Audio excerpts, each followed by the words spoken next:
గుమగుమల వంటలే వంటలే తెరకొట్టే కారం రంగు రుచి ఆచి కారం పొడి. ఆరుగాలం శ్రమించి పంటను పండించడం ఒక ఎత్తైతే ఆ పంటను అమ్ముకోవడం రైతులకు సమస్యగా మారుతోంది. ధాన్యాన్ని కొనుగోలు కేంద్రాలకు తీసుకొచ్చినప్పటి నుంచి మిల్లులకు చేరేంత వరకు కర్షకులు ఎన్నో ఇబ్బందులు పడాల్సి వస్తోంది. ఉమ్మడి నల్గొండ జిల్లాలో వర్షాలకు ధాన్యం తడిసి ముద్దవుతోంది. సమస్యలపై అధికారులకు విన్నవించినా ఫలితం లేకపోవడంతో పలుచోట్ల రైతులు ఆందోళనకు దిగుతున్నారు. ఉమ్మడి నల్గొండ జిల్లాలో ధాన్యం కొనుగోలు ప్రక్రియ నెమ్మదిగా సాగుతోంది. నల్గొండ జిల్లాలో 350, సూర్యాపేట జిల్లాలో 300, యాదాద్రి భువనగిరి జిల్లాలో 280 కొనుగోలు కేంద్రాలను ప్రారంభించారు. కొన్ని చోట్ల తేమ, తాలు పేరుతో ధాన్యం కొనుగోళ్లు ప్రారంభించలేదు. వర్షాలకు ధాన్యం తడిచిపోయి మొలకలు వస్తున్నాయని రైతులు ఆందోళన చెందుతున్నారు. 15 రోజుల నుంచి కొనుగోలు కేంద్రాల వద్దనే పడిగాపులు కాస్తున్నారు.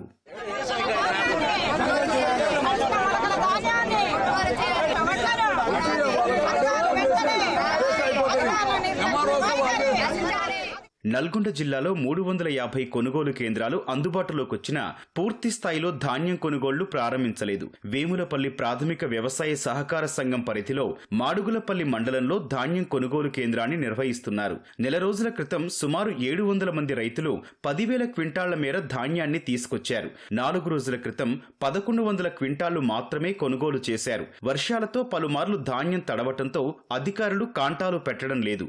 రైతులు ప్రతిరోజు ధాన్యం ఆరబెట్టడం, వర్షం వస్తే పట్టాలు కప్పడం, మళ్లీ ధాన్యం తడవడంతో ఆందోళనకు దిగారు. కొనుగోలు నిలిపివేయడంతో తీవ్ర ఇబ్బందులు ఎదుర్కొంటున్నామని నార్కెట్పల్లి రహదారిపై బైఠాయించి నిరసన తెలిపారు. గంటసేపు రాస్తారోకో చేయడంతో ఇరువైపులా వాహనాలు నిలిచిపోయాయి. స్పందించిన అధికారులు ధాన్యం కొనుగోలు కేంద్రాలను సందర్శించారు. మాడుగులపల్లి కేంద్ర ఇన్ఛార్జ్ రాజుని సస్పెండ్ చేశారు. ప్రాథమిక సహకార సంఘం సీఈఓ రవీంద్రరావుకు షోకాస్ నోటీసులను జారీ చేశారు. తడిసిన ధాన్యాన్ని ఎలాంటి కొర్రీలు లేకుండా వెంటనే కొనుగోలు చేయాలని రైతులు కోరారు. ఇప్పుడు వారం రోజులు మార్కెట్లో తడిసి ఎండబెట్టా నానబెట్టా ఇది అవుతుంది. కూలీలకు 600 రూపాయలు తీసుకుంటారు సార్. థమ్స్అప్ కాకనే 50 పట్టాలు వేస్తే రోజు 1000 రూపాయలు ఇవి అవుతున్నాయి. వర్షాలకు తట్టుకోలేకపోతున్నాం సార్. గవర్నమెంట్ తొందరగా ఉంటే బాగుంటదేమో. ఇప్పుడు ఒడ్లు 10 రోజులు అయిపోయి నేను ఆడ మ్యాచరు చూస్తలేరు, వానలు పడుతున్నాయి. టయానికి ఒడ్లు కాంటలు కావట్లేదు సార్. ఇప్పుడు ఒడ్లు అన్ని మొలకలు వస్తున్నాయి. చోటు లేక రోడ్ల మీద పోస్తున్నారు. ఐకేపీ సెంటర్ లేదు సార్. ఇదేగా వర్షం వస్తే తడుస్తున్నాయి సార్.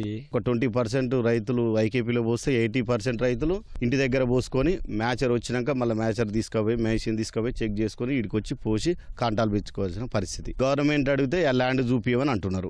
ల్యాండ్ చూపిద్దామంటే ఇప్పుడు దొరకదు ల్యాండ్. వానాకాలం తార్బల్ లేవు గవర్నమెంట్ నుంచి, పట్టాలు రాలేవు ఇంతవరకు. ఇట్లా ఇప్పుడు సగం బుడిదే ఉంది ఇందులో. ఇది పట్టా ల్యాండే. ఇంటి దగ్గర పోసుకొని ఎండదీయ మళ్ళా దగ్గర కోళ్ళు బార్లు అంత ఇబ్బంది, చాలా ఇబ్బంది పడాల్సి వస్తుంది. బాగా వస్తుంది కాబట్టి లారీ లోపలికి పోతే వెళ్ళదు. రోడ్ల మీద అయితే అట్నే లోడ్ వేసుకుంటారు, అట్నే ఉంటారు కాబట్టి అట్నే రోడ్ల మీద పోసుకుంటారు అంత రైతులు. చినుకులకు పట్టలు కప్పలేక ఊడబీకలేక ఇబ్బంది అవుతుంది. ఆ రోజు ఆరబోస్తున్నాం. సెంటర్ వేరే వాళ్ళు కబ్జా చేసి దున్నుతుంటే మన ఎంఆర్ఓ గారు వాళ్ళు వచ్చి చూసి ఆపిరు. వాళ్ళు ఇప్పుడు చేసి దాంట్లో పోస్తే మొత్తం దున్నడం వల్ల మొత్తం నీళ్ళు కింద పట్టాలలో నీళ్ళు వస్తున్నాయి. మరి ఇప్పుడు కాంటాలు కింద తొందరగా లారీస్ కొద్దిగా షార్టేజ్ ఉంది. లారీలు కింద తొందరగా వస్తే కాంటాలు తొందరగా అవుతాయి. వర్షాలు మొత్తం అడ్డం పడి ఆగం అవుతున్నాయి. కోసిన ధాన్యం ఎండపోసుకోవటానికి సెంటర్లు సరిగా లేక మొత్తం రోడ్ల మీద ఎండపోసుకోవాల్సి వస్తుంది. వర్షం వల్ల ఒడ్లు తొందరగా ఆరటం ఇబ్బంది ఉంది. మ్యాచర్ కొంచెం అటు ఇటు ఉన్నా తొందరగా కొనాలని కోరుతాం. సిద్దిపేట జిల్లా దుబ్బాకలో అకస్మాత్తుగా గంటపాటు కురిసిన భారీ వర్షం రైతుల్ని నట్టేట ముంచింది. బలమైన ఈదురుగాలులతో కూడిన వర్షం వల్ల మార్కెట్ యార్డ్లో నిల్వ ఉంచిన ధాన్యం మొత్తం తడిసి ముద్దయింది. సకాలంలో కవర్లు వేయకపోవడంతో 65 క్వింటాళ్ల వడ్లు తడిసిపోయాయని రైతులు వాపోయారు. అధికారులు వెంటనే స్పందించి కొనుగోలు ప్రక్రియ వేగవంతం చేయాలని రైతులు కోరారు.